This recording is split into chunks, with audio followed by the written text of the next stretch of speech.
Hey guys, Peter here to do a very different album review. I'm actually here to talk a little bit more freely about this record since it's not a new release. This is a 20th anniversary edition of Lamb of God's Ashes of the Wake, out August 30th on Epic Records. This anniversary edition comes in with 19 songs, 83 minutes in length. So it's a lengthy one, but it's a celebration, so they decided to add extra 8 tracks to the original track listing, and in these 8 tracks you're going to have some live songs, some demos, some remakes of some of the classic tracks that this album had to offer. A really cool way to acknowledge such an iconic album, to acknowledge such an iconic milestone. 2 decades. I didn't realize this album had been around for so long. I must admit, when I pressed play on the record, it didn't feel like the album has aged at all. The album feels as good, as fresh, as exciting to listen to today as it did in 2004. It's an album that perhaps was a little bit ahead of its time due to the sound, due to the energy that it had. It really set the tone, not just for the band, but set the tone for a lot of records that had this similarity to it, or a lot of bands that had this similarity to the sound of Lamb of God. This record is one of those that becomes an iconic experience, not just for the fans of the band, but for metalheads in general. So not surprising that the band decided to acknowledge this milestone, acknowledge this record, an incredible album.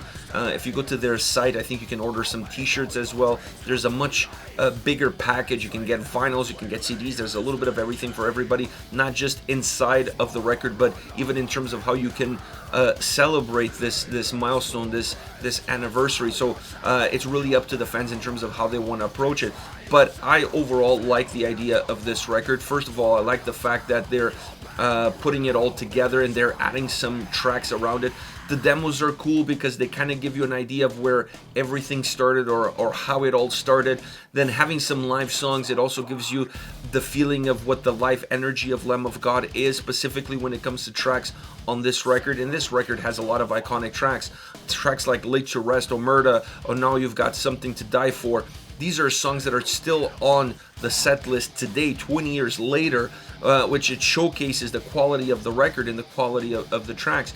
So having these live songs on this anniversary edition, in my opinion, it makes sense, because for those that perhaps haven't seen the band live, this gives you a perspective of what the band sounds in the studio, but how these songs then hit you when you see them perform in front of you.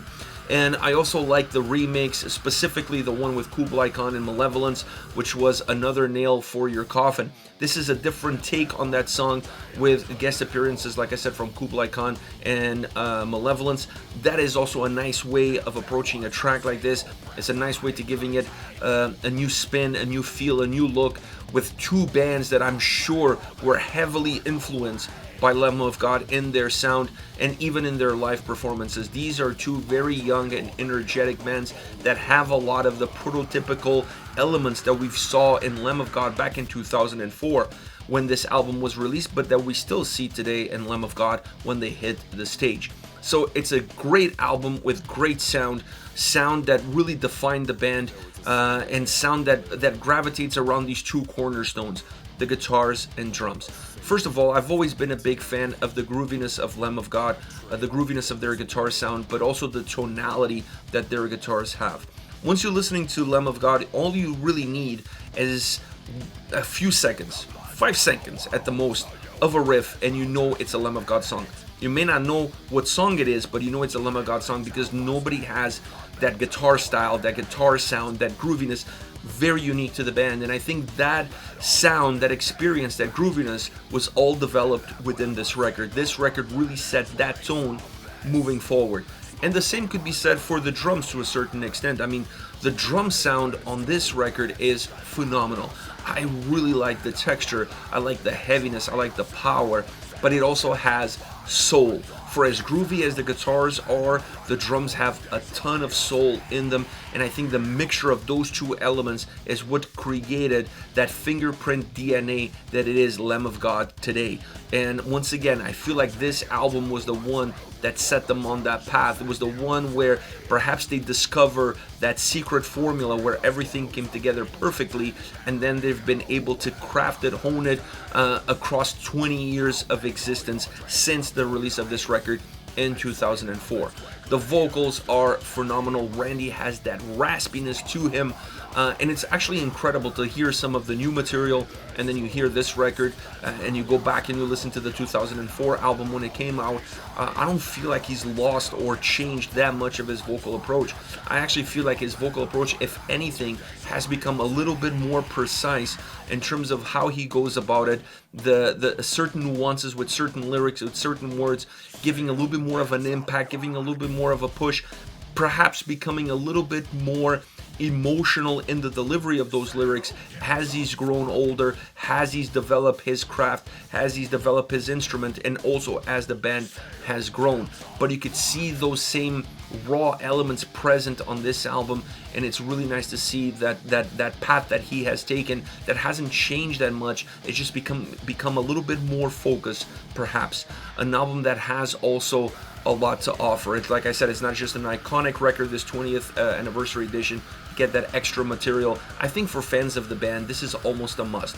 You're celebrating such an important album, you're celebrating such an important milestone, you're getting some added bonus material that you didn't have before. Why not? I don't think you can go wrong. I think this is an album that is going to resonate not just with the fan base, but I think it's an album that even those that are at the periphery, but those that enjoy metal and that look at Lamb of God as a band that's created a history and a legacy for themselves, are going to give this 20th anniversary edition a spin. If not for anything, you're at least going to check out those 8 new songs, kind of new songs if you will, because those are going to be new material that you haven't heard before. So that's going to be something that it's going to intrigue the listener, and it's going to make you press play for sure. This is it, Lamb of God, Ashes of the Wake, out August 30th on Epic Records, 20th anniversary edition. Hit me up in the comment section. Let me know what's your favorite Lamb of God record. When did you discover Lamb of God, and what do you think of this album as it stands in the discography of the band? I'm dying to hear what you got to say. Hit me up in the comment section. I'll see you all at the next video. Take care, guys.